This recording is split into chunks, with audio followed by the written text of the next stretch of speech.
Hello friends, today in this video I will show you how to insert factory symbol in Word. So you can very easily insert this factory symbol in Word. So follow some my few and easy steps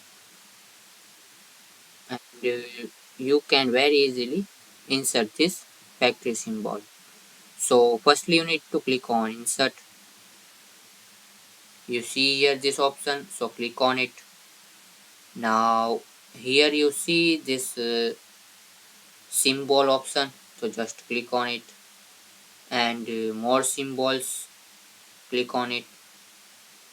Now you see here all so many are symbols are there, and first thing is you need to select this font. So font select.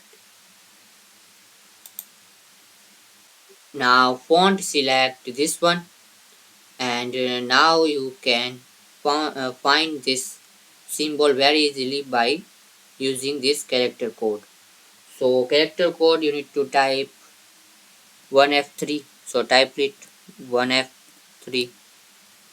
Now ED. Just simply type ED. And yeah, we found this factory symbol, and you can see your name also. So just simply click on insert and close. So this way you can very easy and simple method to insert this factory symbol in MS Word. Thanks for watching this video. Please like, share and subscribe this channel for more videos.